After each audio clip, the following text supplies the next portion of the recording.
What's up everyone, Paul here from dropshippingtitans.com, and in this video I'm going to talk about why it is that I'm going to be taking a break from dropshipping for a while. So I've been dropshipping now for coming up on 5 years, which is completely insane, but I feel so blessed I found this business model of what I call marketplace dropshipping because it has completely changed my life. Before this, I had started other online businesses and just found them way too difficult to start. But with dropshipping on marketplaces, it's so simple. I was able to do it as a beginner, and that really kind of allowed me to build all the online businesses that I have and allowed me to quit my job. So if you guys don't know what I do is I dropship onto marketplaces like eBay, like Amazon, like Facebook Marketplace.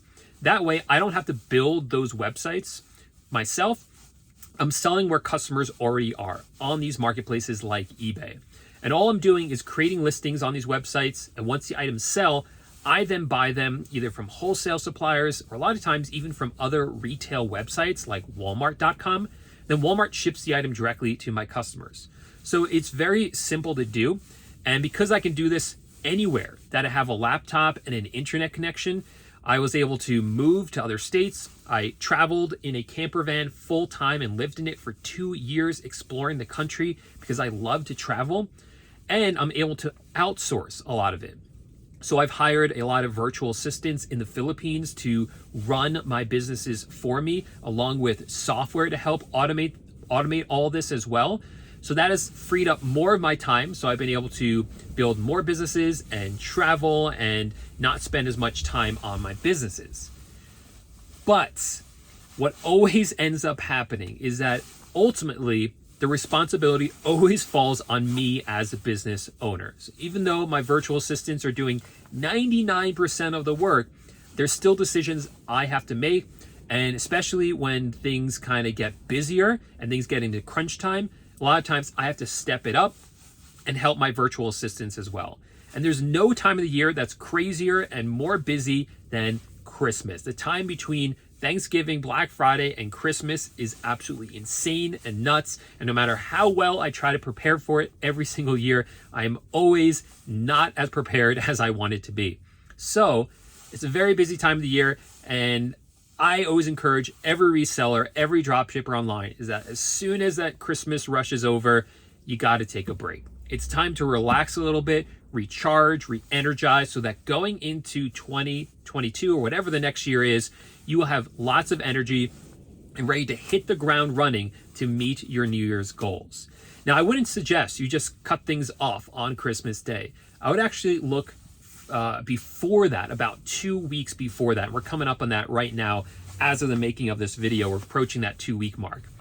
Because from about 2 weeks before Christmas until Christmas Day, if you start shipping out, you start getting orders from your customers, it's going to get harder and harder for you to get those items delivered to your customers before Christmas. And a lot of people ordering during that time, they're going to expect the item to arrive before Christmas, even if it's unreasonable, because a lot of people are just used to 2-day shipping at this point. So about 2 weeks before Christmas, what I do is I do not just turn off my stores. I never turn off my stores. I don't think that's a good idea. Other people do that. Other people say they don't sell during December at all.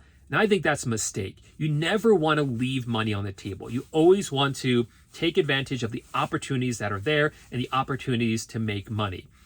But you still have to manage customers' expectations. So what I do is I increase my shipping and handling time for my items about 2 weeks before Christmas. That way, when they look at the listing, it says without a doubt, this item is coming way after Christmas. And if it's easy to do it, I put at the top of all my listings, this item will not arrive before Christmas. Now, many times the items will arrive before Christmas anyway, but during this time period, the carriers are so busy, the dropshipping suppliers are so busy, and a lot of things are outside of your control. I've gotten in trouble with this in the past where I really kind of pushed the limit of this, and I've had customers complain saying, you ruined Christmas, I didn't get this item before Christmas, I want my money back, I want a discount, I want a refund, and it's just a huge headache. So that's why I gave those 2 weeks. I'm not going to turn sales off because some people will still buy items and say, hey, I don't need this before Christmas, it's not a gift. but I need that customer expectation to be accurate so that customers don't get mad. And then after the Christmas, it's really up to you. You can kind of leave a longer shipping and handling time, because generally what that will do will keep your sales lower. And that kind of gives you a chance to rest, right? I want to enjoy the holidays with my family. I want to relax a little bit. I don't want the pressure of having to always be on top of my business during that time. So I have plenty of energy and I can hit the ground running going into the next year. Now, big warning here. Do not forget to check in on your stores during this time period. You still have to go in, you still have to answer customer questions, you still have to worry about returns and things like that, and any new orders. But hey, if you increase shipping time, even if you increase the price as well, that will slow down your sales. So at least you don't have to worry about new sales, and you can just worry about some of the other stuff. So I'm taking a short sort of break from dropshipping as I give myself the rest of the year to kind of rest and recover. But then next year, I hit the ground running, ready to go to meet my goals for next year. Let me know in the comment section whether you use this strategy as well, or if you do something similar. Do you increase your shipping or handling time? Do you increase your prices? Do you shut down your store entirely? I would like to hear what you guys do. Maybe there's a better way to do this that you guys know. If you guys like this video, make sure to give it a big thumbs up. Then subscribe to the channel, because I make tons of videos here on YouTube about dropshipping. Everything I talked about in the beginning, this type of marketplace dropshipping, tons of videos that I make all about how to do that. So make sure to subscribe to the channel so that you don't miss out on how to do that. And I have a video right here that you might want to check out where I actually go over it's more in-depth tutorial into how I run one of these dropshipping stores. So you should definitely check that out. See you guys next time. Thanks for checking out the video.